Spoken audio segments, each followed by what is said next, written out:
to welcome such a great turnout to this briefing session on Veterans Affairs and programs and benefit on behalf of Naval Captain Watson, Commandant of the Canadian Forces Support Unit here in Ottawa.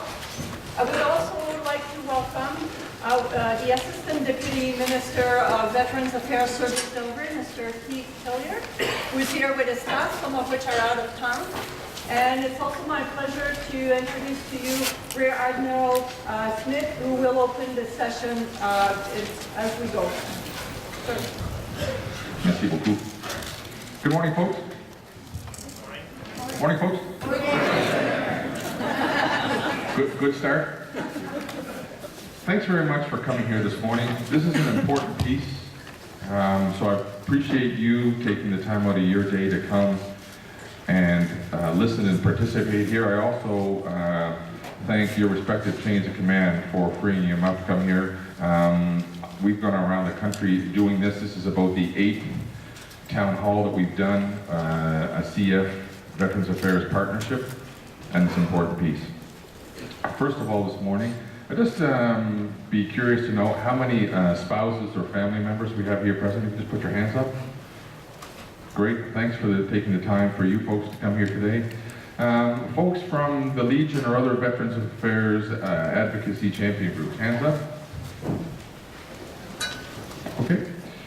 Just another question. How many folks here have deployed, whether that be to Bosnia, Haiti, Afghanistan, or others? How many people have been on a mission? Right on. Good stuff. Ladies and gentlemen, the aim this morning is to improve awareness of and confidence in what Veterans Affairs can and will do for you should you need them. That's really the bottom line here. Up front, as you may be asking yourself, why am I here? Why am I fronting this? Really 3 reasons.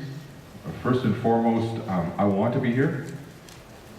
Second of all, as the Chief of Military Personnel, I am the main portal, if you would, the main gateway from the CF into Veterans Affairs, to work very closely with Veterans Affairs. We have both the tactical and the strategic leadership engagement piece that we work, and we work hard at that. And I can say in the fall of 2010, for an extended period of time, I did little else other than work with Veterans Affairs as they were working through their transformation agenda. I've been in the CMP world for about 2.5, almost 3 years now. When I came into the job, I regrettably didn't know an awful lot about Veterans Affairs, and I would say to you that was a real lacune. It was a deficiency in my knowledge base. And that's why I'm really happy to see you folks here today. Hopefully we're going to assist you in filling some holes in.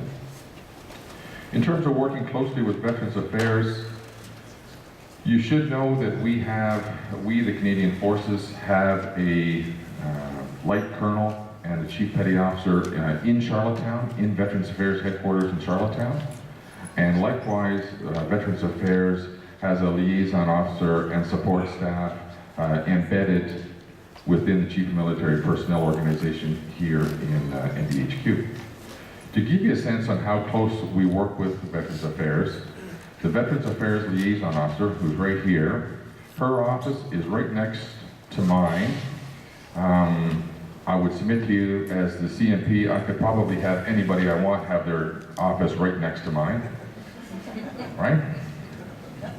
And it's a purposeful piece that her office is right next door to mine. If you don't believe me, ask her. I spend far more time in her office than she would like. But that should serve as an indicator of how closely we work with Veterans Affairs. Also here today, Colonel Jerry Blaze here. Jerry, just want to stand up. Okay, thanks very much. Jerry Blay is the Director of Casualty Support Management. He's also the Commanding Officer of the Joint Personnel Support Unit. We have now, after the Minister's recent announcement of 2 weeks ago, 24 integrated personnel support centers across the country where Veterans Affairs and the Canadian Forces work very closely together. if you've been into one of those IPSCs, wherever that may be, I submit that it would be sometimes difficult to tell which are the Canadian Forces employees and which are Veterans Affairs. That is the extent to which those folks are integrated as they look to provide a one-stop shopping on transition needs, return to work counseling services, and whatever support may be required. So that's the second reason I'm here. The third reason I'm here is, to be frank, ladies and gentlemen, I am passionate about making sure that you folks understand what services are available to you through Veterans Affairs. Should you ever get to a point in your career, post your career, ill or injured from a service-related need so that they can help you out. I'm here to make sure that you know what services are available to you. Which really takes me back to my first reason for being here, is that I want to be here.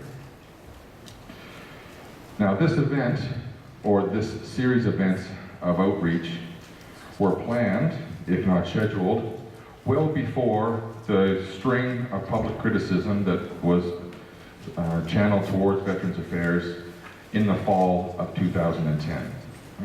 So we jointly came to the appreciation that there was a need to strengthen the knowledge base of Canadian Forces members on what Veterans Affairs could do for you.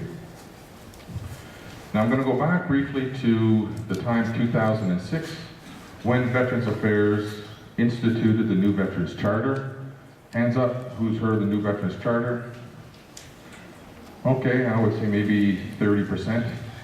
We're going to solve that other 70% here this morning. But the new Veterans Charter was introduced in 2006 based on a philosophy of wellness and return to work. It was really, in my view, I'm condensing it here, my own appreciation of it. It was put in place to make sure that men and women who serve their country remain engaged, contributing members of society. And I'm fond of saying that it was really aimed at ensuring that people figuratively and literally got back on their feet. It was based on a couple of principles. One, a principle of early intervention, a tailored approach to meet the specific needs of the individual, an integrated rehabilitation effort, whether that be medical, psychosocial, vocational, with the personal involvement of the individual. And lastly, the fourth principle was a principle of wellness and independence. And as you'll see this morning, there were some real deficiencies with the previous Pension Act, and the new Veterans Charter is a far more encompassing suite of benefits that's meant to tailor services to your individual specific needs. Because ladies and gentlemen, as they say so eloquently in French, veux pas. Those that are in uniform today, you will be a veteran one day. Veterans are not only the folks in gray flannels and blue blazers that pitch up on Remembrance Day to do parades on Remembrance Day. You will be a veteran. Now, whether you're a client of Veterans Affairs one day remains to be determined, but you need to start thinking now that when you take the uniform off for the last time, you will be a veteran. Now, with respect to the new Veterans Charter, was it perfect? No, it wasn't. Was it complex? You could make an argument that it was complex. But have VAC been listening? I'm here to tell you that they have. And are they committed to providing an improved set of benefits? Absolutely, without question. They have moved significantly forward in the last couple of years. Now you have to remember the new Veterans Charter, when it was brought into being 1st of April 2006, it was always considered to be a living document. So now, 5 years on from its introduction, is really the time where lessons learned have been compiled, and they're looking to move ahead and making sure that the new Veterans Charter is really a living document. I would submit to you that the recent set of announcements in the fall of 2010 serve to reconfirm the extent to which, one, Veterans Affairs has been listening, and two, that the new Veterans Charter is a living document. I would also offer to you that the needs of the contemporary veteran have been learned and relearned by Veterans Affairs. You could make an argument, and I will, that following the Korean War, with few exceptions, that the Veterans Affairs client base was relatively static.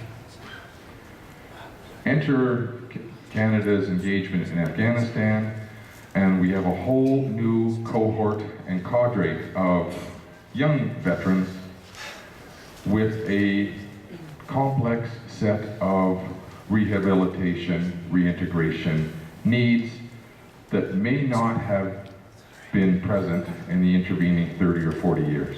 And that has certainly been a challenge as Veterans Affairs has looked to make sure that they're capable of dealing with those contemporary needs.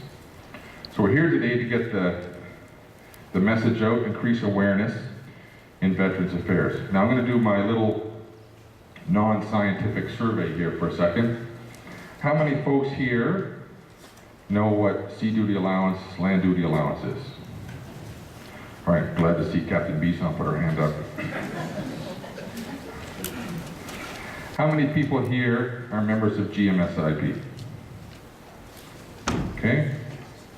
How many people are enrolled in the Canadian Forces Dependent Dental Care Plan?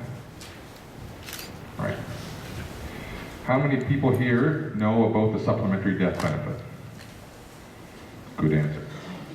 How many people here have a will, whether it be a Canadian Forces will or your own private will? Great. How many people here know the general rules of your pension, that it's 2% per year based on the average of your best 5 years, yada yada, okay? I'd expect 100% of hands to go up on that one. How many people here are enrolled in the SISIP insurance plan? Again, 100% hopefully. Now, continuing with my little survey here, how many people know of the Veterans Affairs Disability Award? Okay, about 15%, I would say. How many people know about the Veterans Affairs Earning Loss Benefit Program? How many people are aware of the Permanent Impairment Allowance administered by Veterans Affairs? How about the Veterans Independence Program? Okay. How about Right Management, which is the job placement company that Veterans Affairs administers, that all people, irrespective of whether you have an illness or injury, when you transition